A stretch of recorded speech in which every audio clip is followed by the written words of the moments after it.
ప్రేక్షకులందరూ నమస్కారం. ఈరోజు మన స్టూడియోలో ప్రముఖ ఆధ్యాత్మికవేత్త, ఆస్ట్రాలజర్ బ్రహ్మశ్రీ సుభాష్ శర్మ గారు ఉన్నారు. గురుగారితో మాట్లాడదాం. నమస్కారం గురుగారు. శ్రీమాత్రే. గురుగారు, కొంతమందికి దాంపత్య జీవితంలో ఎన్నో సమస్యలు వస్తూ ఉంటాయి.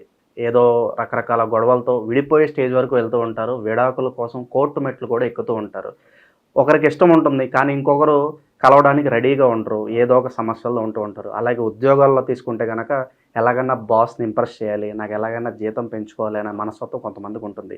మరి ఈ సమస్యలకి ఒక మంచి పరిష్కార మార్గం మీ మాటలు ఏదైనా తెలియజేయండి గురుగారు. చాలా తప్పకుండా తెలియజేస్తారండి. ముందుగా ప్రేక్షకులందరికీ శ్రీమాత్రే నమః, శ్రీ గురుభ్యో నమః. నమో దేవ్యై మహాదేవ్యై శివాయై సతతం నమః. నమ ప్రకృత్యై భద్రాయై నిహతాం ప్రణతాస్మిత. ఇక్కడ పై అధికారులను మెప్పు పొందాలి అంటే ఉద్యోగస్తులకు ఏంటి అంటే అధికారులు మెచ్చుకోవాలి, అధికారులని మన్ననలు రావాలి, లేదా ప్రమోషన్ రావాలి, మనల్ని మెచ్చుకోవాలి, గుర్తింపు రావాలి అని కోరుకునే వాళ్ళు కేటగిరీ ఒకటి. అలాగే భార్యాభర్తల మధ్య వైరం ఏర్పడుతుంది, చీటికి మాటికి గొడవలు అవుతున్నాయి, ఒకరంటే ఒకరికి పడట్లేదు, ఎలాగైనా సరే వాళ్ళ యొక్క కాపురు నిలబెట్టాలి, వాళ్ళు సఖ్యతగా ఉండాలి, అన్యోన్యంగా ఉండాలి అనే కేటగిరీ వేరు. ఇక్కడ ఒకటి గుర్తుపెట్టుకోండి, ఎవరైనా ఒక మనిషి దగ్గర నుంచి ఒక మెప్పు పొందాలనుకున్నా, ఒక మంచి గుర్తింపును సాధించాలనుకున్నా దానికి శాస్త్రం నందు ఒక విధానాన్ని చెప్పారు. అంటే ఎవరైనా సరే ఎప్పుడైనా సరే ఒక మనిషి దగ్గర నుంచి మనం మంచి అనిపించుకోవడానికి చాలా రకాల ప్రయత్నాలు చేస్తూ ఉంటాం, నానా రకాల ప్రయత్నాలు చేస్తుంటాము. అలాంటి సందర్భాల్లో మనకు శాస్త్రీయ దృక్పథంలో ఒక మాట ఉంది, వశప్రయోగము అని పేరు.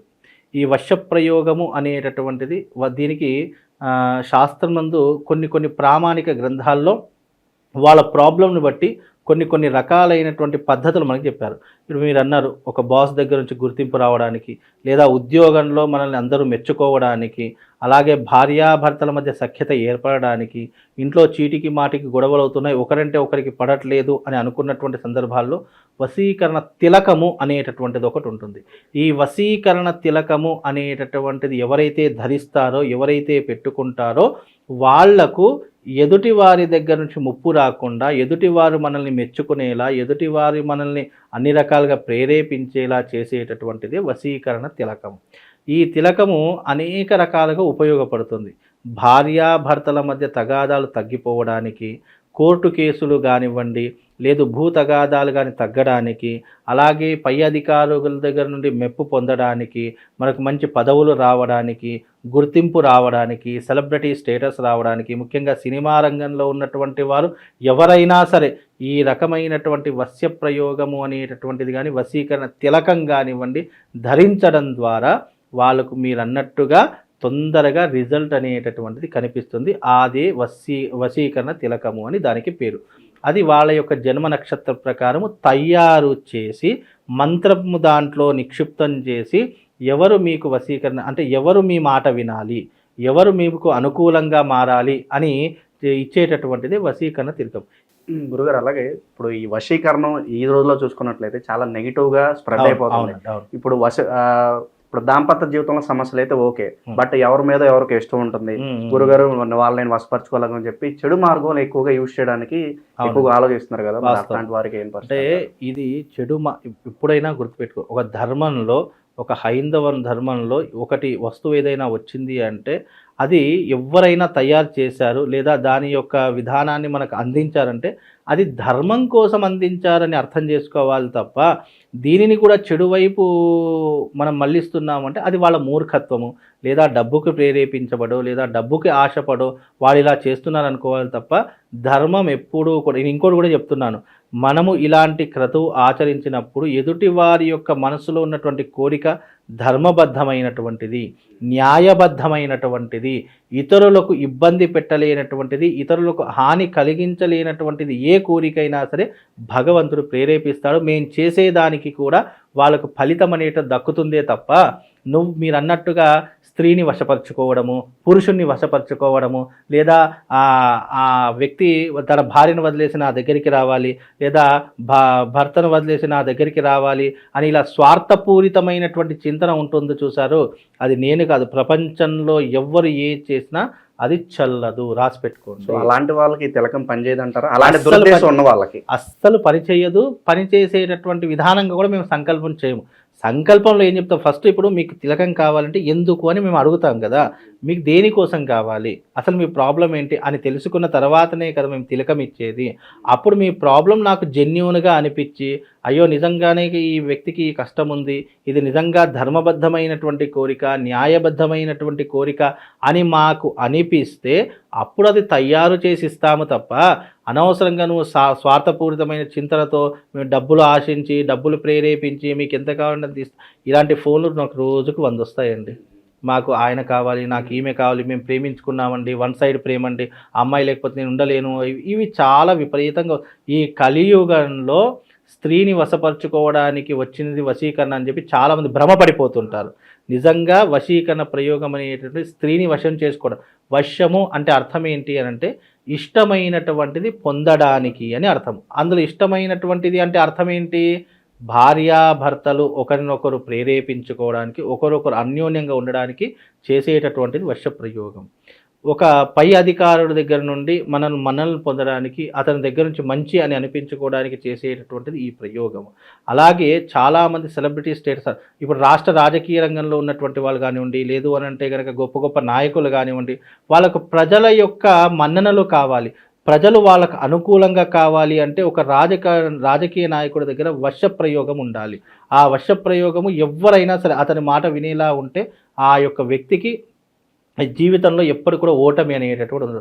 ఒక సినిమా రంగంలో అనుకోండి, ఒక సినిమా రంగంలో అవకాశాలు రావాలంటే అంత చిన్న విషయం కాదు. ఎంతో కష్టపడితే కానీ, ఎంతో తపన పడితే కానీ అవకాశాలు అనేటటువంటివి రావు. అలాంటి వ్యక్తులు ఎవరి దగ్గర, డైరెక్టర్ దగ్గరికైనా సరే, ఇంకెవరి దగ్గరికైనా సినిమా ఆఫర్స్ కోసం వెళ్ళినప్పుడు వాళ్ళ యొక్క మన్ననలు పొందడానికి, అతని దగ్గర నుంచి మంచి అనిపించుకోవడానికి, అతని దగ్గర అవకాశాలు రావడానికి, ఇలా అనేక రకాలుగా ఉండడానికి ఏర్పరిచినటువంటిది వశీకరణ తిలకము. ఆ తిలకంలో అనేక రకాలైనటువంటి లేపనాలు కలుపుతాం. అందులో చేసేటటువంటి మంత్ర ప్రయోగం కావచ్చు. అది ఎలా ఉంటుంది, చాలామంది మోసపోతుంటారు. తిలకం అంటే ఏదో కుంకుమ అని అనుకుంటారు. కుంకుమ కాదు, తిలకము అంటే ఇది కొన్ని రకాలైనటువంటి ద్రవ్యాలతో తయారు చేసేటటువంటిది. అది ఈ రకంగా ఉంటుంది. అలాగే ప్రతి ఒక్కరికి ఒకటే ద్రవ్యం రాదా, సపరేట్ మారిపోతూ ఉంటుంది? ద్రవ్యాలు ఒకటే, సంకల్పం వేరే. ఇప్పుడు ఎగ్జాంపుల్గా వైఫ్ అండ్ హస్బెండ్ వచ్చారనుకోండి, ఏమండి నేను కోర్టు దాకా వెళ్ళానండి, నా భర్త మళ్ళీ నాకు కావాలి, నా పిల్లలు ఇబ్బందులు పడుతున్నారు, నేను మళ్ళీ ఆ జీవితాన్ని గడపాలని అనుకోవట్లేదు, కనుక నాకు నా భర్త కావాలి అంటే భార్యాభర్తల కోసం చేసేటటువంటి సంకల్పం వేరే, ప్రేమికుల కోసం చేసే సంకల్పం అది వాళ్ళకు మాత్రమే పనిచేస్తుంది, వాళ్ళకు మాత్రమే పనిచేస్తుంది తప్ప ఇతరులకు పని చెయ్యదు. ఇది ఎప్పటికైనా గుర్తుపెట్టుకోండి. ఇప్పుడు ఇద్దరు ప్రేమికులు వచ్చారనుకోండి, ఏమండి మేము ఇద్దరం ఇష్టపడుతున్నాం, మా పెద్దవాళ్ళు ఒప్పుకోవట్లేదండి, మేము పెద్దవాళ్ళని ఒప్పించే పెళ్లి చేసుకోవాలనుకుంటున్నాం, మేము ఎక్కడికి వెళ్ళిపోవాలని అనుకోవట్లేదు, దానికోసం ఎన్ని రోజులైనా వెయిట్ చేస్తాము అని అనుకున్న వాళ్ళకి ఇది ఉపయోగపడుతుంది, అంటే జెన్యూన్గా ఉన్నటువంటి వాళ్లకు. అలాగే పై అధికారులు, ఇప్పుడు బాస్ దగ్గర నుంచి కానివ్వండి, వాళ్ళ పై అధికారుల నుంచి మన్ననలు రావాలి అంటే ఇది ఉపయోగపడుతుంది. రాష్ట్ర రాజకీయ నాయకులకు అధికారుల యొక్క మన్ననలు పొందడానికి, ప్రజలు ఎప్పుడూ కూడా అతని వైపు సపోర్ట్ చేయడానికి ఈ ఉపయోగపడుతుంది. సినిమా సెలబ్రిటీస్కు మంచి మంచి అవకాశాలు రావాలి, డైరెక్టర్ ఒక ఛాన్స్తో కాదు ఇలా రిలేషన్షిప్ పెంచుకోవాలి వెళ్ళాలి అని అనుకున్నప్పుడు, అవకాశాలు మరింతగా రావాలి అనుకున్నప్పుడు ఈ తిలకం అనేటటువంటిది ఉపయోగపడుతుంది. వారి వారి ప్రాబ్లమ్స్ని బట్టి, వారి యొక్క నక్షత్రాన్ని బట్టే ఈ తిలకం ఒకరికి తయారు చేసింది ఇంకొకరికి పనికిరాదు, గుర్తుపెట్టుకోరు గారు.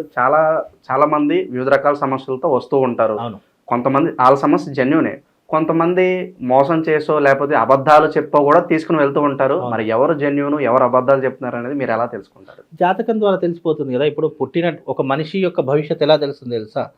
లగ్నము, జాతకంలో ఒక లగ్నం చూసామనుకోండి, అతని రూపురేఖలేంటి, అతని మనస్తత్వం ఏంటి, ఇతను నిజం చెప్తున్నాడా అబద్ధం చెప్తున్నాడా అనేటప్పుడు తెలిసిపోతుంది. అతని జాతకం బట్టి తెలుస్తుంది. లేదు కొంతమందికి జాతకాలు ఉండవు, నా సమస్య ఇదండి అని చెప్తూ ఉంటారు. అలాంటి వారి కోసం నాకు జెన్యూన్ అనిపించింది, నిజంగా నీ దాంట్లో తపన ఉంది, లేదంటే నువ్వు దేనికోసమో ఇబ్బంది పడుతున్నావు, కలత పడుతున్నావు, అప్పుడు తయారు చేస్తాం. మనిషి యొక్క మాటను బట్టి 100% ఇతను చెప్తున్నది నిజమా అబద్ధమా తెలిసిపోతుంది కదండి. దాని ప్రకారంగా ఈ వశీకరణ తిలకం అనేది తయారు చేస్తాము. అతడు ఏదైతే చెప్పాడో దానికోసం మాత్రం తయారు చేస్తాం. మళ్ళీ ఇది వేరే మీరు అన్నారు అబద్ధాలు చెప్తే ఎలాగా అని చెప్పేసి, నేను ఒకటే చెప్తా, ధర్మబద్ధమైనటువంటి కోరిక, న్యాయబద్ధమైనటువంటి కోరిక, ఇతరులకు చెడు చేయనటువంటి కోరిక ఏదైనా సరే ఇది నెరవేరుస్తుంది. నువ్వు నాతో అబద్ధం చెప్పి ఇది వేరే దానికోసం ఉపయోగించావా, అది అస్సలు నెరవేరదు. దానికోసం కూడా ఇది ఉపయోగం. ఎందుకంటే మేము మంత్రంలోనే చెప్తాము ఏంటి అంటే కనుక, ఈ మంత్రం మనం ఏదైతే దీంట్లో అవపోసన చేస్తామో ఇది దీనికోసం మాత్రమే ఉపయోగపడాలి. మళ్ళీ దీనికి ఎక్స్పైరీ డేట్ కూడా ఉంటుంది. ఇది కూడా గుర్తుపెట్టి, ఒక మెడిసిన్కి ఎలాగైతే ఎక్స్పైరీ డేట్ ఉంటుందో అలాగే ఈ తిలకానికి కూడా ఎక్స్పైరీ డేట్ ఉంటుంది. అదే ఎక్స్పైరీ డేట్ అనేటటువంటి దీనికి మనం మంత్రం చేసేటప్పుడే ఇది 41 days ఉపయోగించుకోవాలా, లేదా 2 months ఉపయోగించుకోవాలా, లేదా 1 year వరకు ఉపయోగించుకోవాలా అనేటు సంకల్పంలో మేము చెప్తాము. ఏదైనా ఇప్పుడు నేను ఈ తిలకము ఎక్కడైనా దొరుకుతుండొచ్చు, కానీ దీంట్లో ఈ తిలకం ఎక్కడైనా దొరుకుతుంది అంటే అది కేవలం ఒక వస్తువు. ఇప్పుడు ఉదాహరణకు మన ఇంట్లో ఉన్నటువంటి కుంకుమ, మనం బొట్టు పెట్టుకునే కుంకుమ ఉందండి, మనం ఒక డ్రెస్సింగ్ టేబుల్ మీద ఎక్కడ పెట్టుకుంటే అది కేవలం ఒక పదార్థం కుంకుమ, అంటే మనం పెట్టుకోవడం అలంకరణ కోసం పెట్టుకునేటట్టు కుంకుమ అనుకుంటాం. అదే కుంకుమ అమ్మవారి దగ్గరికి వెళ్ళి మనం కుంకుమార్చన చేస్తే దాని ప్రసాద రూపకంగా ఎలా తీసుకుంటామో, దాన్ని ఎంత భక్తితో చూస్తామో అనేటటువంటిది మనకు అర్థమవుతుంది. అలాగే ఇది కూడా దొరుకుతుండవచ్చు, కాకపోతే దీనికి మంత్రశక్తి లేకపోయినా, సంకల్పం లేకపోయినా, దీనికి విధి విధానాలు లేకపోయినా ఇది కేవలం ఒక వస్తువు మాత్రమే. అంటే నువ్వు అలంకరణ కోసం వాడుతున్నటువంటి వస్తువు మాత్రమే తప్ప నీకు జీవితంలో ఎలాంటి ప్రయోజనం లేదు. ఎప్పుడైతే నీ యొక్క బాధను మీద దీనికి సంకల్పం చేసి మంత్రోపదేశం చేసి నీకు ఇస్తామో అప్పుడే ఇది నీ జీవితంలో ఉపయోగపడుతుంది అని అర్థం చేసుకోవాలి.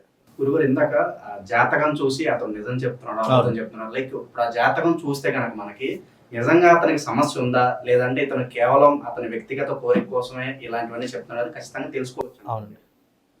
అయితే ఇక్కడ జాతకము అనేటటువంటి ఎప్పుడైనా గుర్తుపెట్టుకోండి, జ్యోతిష్యం అనేటటువంటిది ఎలా ఉంటుంది అంటే మనిషి పుట్టినప్పటి నుంచి చనిపోయేంత వరకు అతని జాతకంలో తనుస్థానం, అంటే తన యొక్క రూపురేఖలు కానివ్వండి, తన యొక్క ఆలోచన విధానం కానీ తెలియజేసేటటువంటి తనుస్థానం లగ్నస్థానము అని అంటాము. లగ్నం నుంచి 2వ స్థానం ధనాన్ని సూచించేటటువంటి స్థానం. కష్టపడతాడా, లేదు అని అంటే కనుక ప్రజల్ని దోచుకుంటాడా, లేదు పూర్వీకుల ఆస్తి అనుభవించడానికి ఉంటాడా అనేది అంటే ఒక మనిషి యొక్క ధనాన్ని నిర్ణయించే ధనస్థానం 2వ స్థానం. 3వ స్థానం సోదర స్థానం, 4వ స్థానం మాతృస్థానం, 5వ స్థానం పితృస్థానం, 6వ స్థానం కర్మస్థానం, 6వ స్థానం వచ్చేసేసి మనకి ఏంటి అని అంటే కనుక అదృష్ట స్థానం అని చెప్పుకోవచ్చు. అలాగే 7వ స్థానం దాంపత్య స్థానము, అలాగే 8వ స్థానం ఆయుస్థానము, 9వ స్థానం భాగ్యస్థానము, 10వ స్థానం కర్మస్థానము, 11వ స్థానం భాగ్యస్థానము, 12వ స్థానం వ్యయస్థానం. అంటే ఇలా మనిషి యొక్క జీవితంలో సంపూర్ణమైనటువంటి యోగాన్ని అనుభవించేటటువంటి స్థానాలు కొన్ని ఉంటాయి. ఆ స్థానాలలో ఏ గ్రహ ఆధిపత్యం నడుస్తుంది, ఏ గ్రహం యొక్క ఆలోచన విధానం ఇతన్ని ప్రేరేపిస్తుంది అని తెలుసుకోవడానికి జ్యోతిష్యము ఒక మార్గదర్శకంగా ఉంటుంది. చెప్పేది అబద్ధమైతే ఆయనే ఇబ్బంది పడతారు, చెప్పేది నిజమో అయితే ఇది ఉపయోగపడుతుంది, అంతే తేడా. ఇది హాని చేసేటటువంటిది కాదు, అపాయం చేసేటటువంటిది కాదు, మనిషిని హింసించేట. నువ్వు చెప్పే జెన్యూన్గా ఉంటే ఇది నీకు ఉపయోగపడుతుంది, లేదు అంటే ఇది ఒక వస్తువులా నువ్వు పెట్టుకుంటావే తప్ప దానివల్ల ప్రయోజనం ఉండదు అని అర్థం చేసుకోవాలి. చివరిగా గురుగారు, మరి తిలకాన్ని ఎలా ఉపయోగించాలి, పలానా సమయంలోనే ఇది ఉపయోగించాలి అలా ఏమన్నా ఉంటుంది? అయితే ఈ తిలకం ఉపయోగించడానికి కొన్ని రహస్యమైనటువంటి పద్ధతులు ఉంటాయి. ఇది ఎవరైతే ఆర్డర్ చేసుకుంటారో, ఎవరైతే పెట్టుకోవాలి, ఎవరైతే జీవితంలో బాగుండాలి, ఎవరైతే మన్ననలు పొందాలి, మన జీవితంలో చాలా అభ్యున్నతమైనటువంటి స్థితిలోకి వెళ్ళాలి అనుకునే వాళ్ళకు వాళ్ళ యొక్క నక్షత్రాన్ని బట్టి ఇది ఏ రకంగా వాడతారు అనేటటువంటిది వాళ్ళ యొక్క స్థితిని బట్టి ఉంటుంది. యూనివర్సల్గా ఉండదు, ఇది అందరికీ ఒకేలా ఉండదు. ఇప్పుడు నీ సమస్య ఒకలా ఉంటుంది, పక్కనున్న వాడి సమస్య ఒకలా ఉంటుంది, వేరే సమస్యను బట్టి ఇది వాడేటటువంటి విధానం, వాడేటటువంటి పద్ధతి అనేటటువంటి మనం తెలియజేస్తాం. దాని ప్రకారంగా ఇది వాడుకుంటే వాళ్ళందరికీ ఉపయోగపడి మనకు వశ ప్రయోగం అనేటటువంటి సులువుగా జరుగుతుంది. 5 నిమిషాలలో వాళ్ళ యొక్క కోరిక అనేటటువంటి నెరవేరుతుందండి. దాంపత్య జీవితంలో ఉన్న సమస్యలు పోగొట్టడానికి కావచ్చు, ఉద్యోగంలో కాస్త అవును. మన బాస్ యొక్క ముప్పుని పొందడానికి అవును. కావచ్చు, అద్భుతమైన పరిష్కార మార్గం మా కోసం తెలియజేశారు గురుగారు. ధన్యవాదాలు. శ్రీవారి